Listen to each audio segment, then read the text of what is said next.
জনাব তারেক রহমান সাহেবকে আমি ধন্যবাদ দিতে চাই। উনি সংবাদ শোনা মাত্রই ওনার দলের অনেক চাঁদাবাজকে উনি বহিষ্কার করেছে।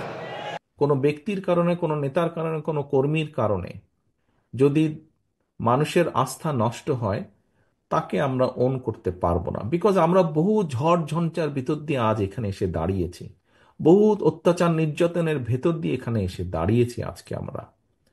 কাজেই আমাদের পক্ষে আর সম্ভব না যে কেউ নিজের বিষয়, নিজের স্বার্থ নিয়ে এমন কিছু করবে যেটা দলের স্বার্থকে আঘাত করবে, ক্ষতিগ্রস্ত করবে। তাকে আমাদের পক্ষে টানা সম্ভব না।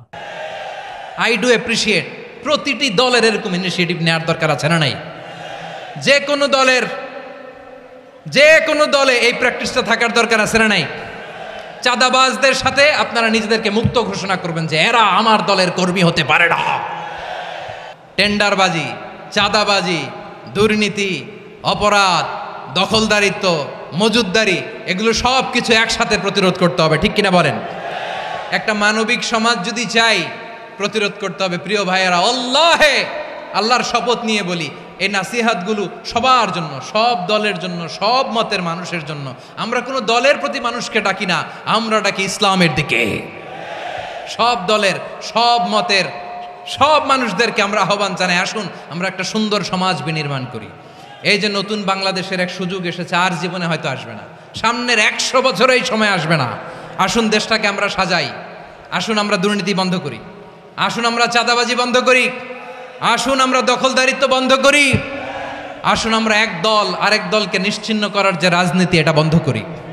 সব দলের প্রতি আমার আহ্বান, আমরা চাঁদাবাজ মুক্ত বাংলাদেশ চাই, জুলুম মুক্ত বাংলাদেশ চাই, ফ্যাসিজম মুক্ত বাংলাদেশ চাই, গুণ খুন খারাপি মুক্ত বাংলাদেশ চাই। আমরা নতুন ভোরের বাংলাদেশ চাই। ওই বাংলাদেশ পাওয়ার জন্য মুনকার প্রতিরোধে, অন্যায় প্রতিরোধে যদি বাঘের বাচ্চার মতো, আবু সাইদের মতো 2 হাত উঁচু করে, বুককে টান টান করে প্রসারিত করে দাঁড়াতে হয়, রাজি আছো মুসলমান? কারা কারা রাজি?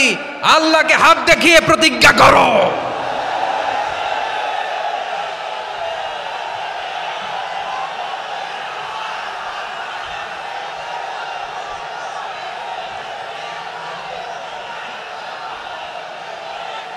আমার প্রিয় ভাইয়েরা, বসুন বসুন আমার ভাইয়েরা।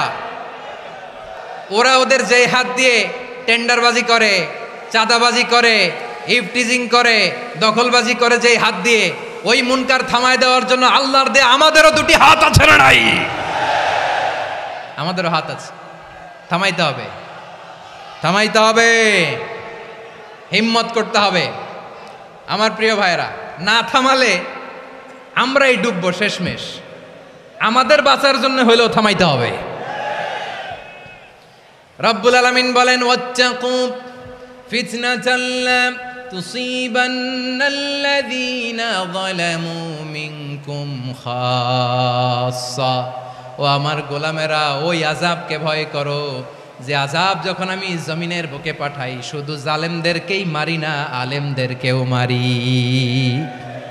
আযাব যখন আসে তখন শুধু জালিমই মরে না, আলেমও মরে। জানেন, মুসা আলাইহিস সালামের পায়ে একবার একটা লাল পোকা কামড় দিয়েছে, লাল পিঁপড়া। লাল পিঁপড়া কামড় দিলে খুব আরাম লাগে না? কি লাগে? হ্যাঁ, জলে না? লাল একটা পিঁপড়া কামড় দিছে, তো উনি রেগে মেগে পাশি দেখে লাল পিঁপড়ার বাসা, পা দিয়ে ডলে মুছে সবগুলো পিঁপড়া মেরে ফেলছে। এই ঘটনাটা আল্লাহ ঘটিয়েছেন এজন্য। মুসা আলাইহিস সালাম ছিলেন কালিমুল্লাহ, সরাসরি আল্লাহর সাথে কথা বলতেন। তিনি আল্লাহকে জিজ্ঞেস করেছিলেন, আল্লাহ তুমি যখন কোনো জনপদে আযাব পাঠাও, শাস্তি দাও, ওখানকার শুধু জালেমরাই তো মরে না, ভালো মানুষগুলাও মরে, তো আযাব দিবা মুশরিকদের উপর দিবা, অবাধ্যদের উপর দিবা, ভালো মানুষগুলারে মারো কেন? আল্লাহ বললেন, মুসা তোমার যে কামড় দিছিল পায়ের মধ্যে পিঁপড়া, কয়টা পিঁপড়া? জোরে বলেন। একটা পিঁপড়া, তো সবগুলারে মারলা কেন?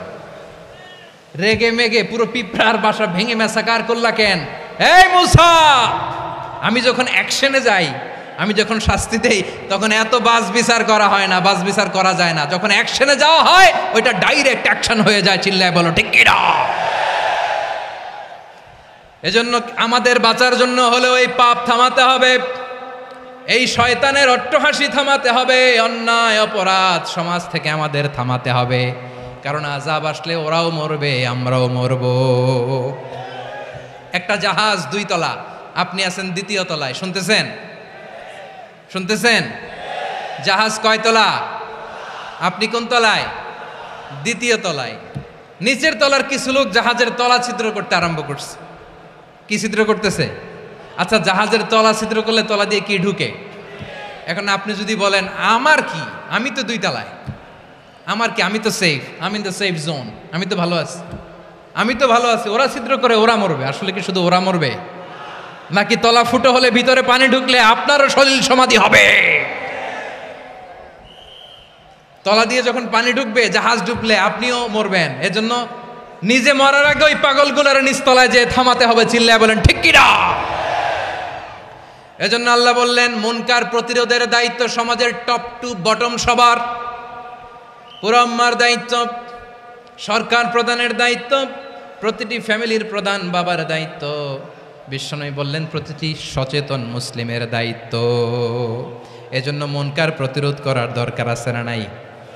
সমাজে এই যে ইফটিজিং হয়, আপনার বোনের বয়সী একটা মেয়েকে কিছু বকাটে টিটকারি করে, এই বলে সেই বলে, নোংরা কথা বলে, রাস্তায় দেখেও আপনি পাশ দিয়ে না দেখার মতো চলে যান কেন?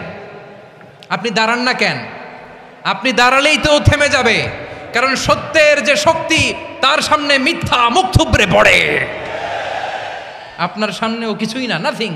আপনি দাঁড়ান, ওকে প্রশ্ন করেন যে আমার বোনকে তুমি ডিস্টার্ব করো কেন?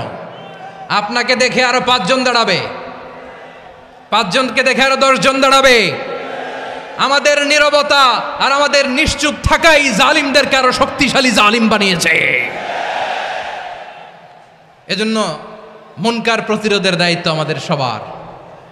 রাব্বুল আলামিন বলেন ওয়ায়ানহা আনিল ফাহশাই ওয়াল মুনকারি ওয়াল বাগি ইয়াইযুকুম লাআল্লাকুম তাযাক্কারুন। বসুন। আল্লাহ বললেন আমি অশ্লীলতাকে নিষেধ করি, আমি সব ধরনের মন্দ কাজকে নিষিদ্ধ করি, সব শেষে আমি সীমা লঙ্ঘনকে তোমাদের জন্য নিষিদ্ধ করি। আলোচনা মনে আছে তো, না ভুলে গেছেন?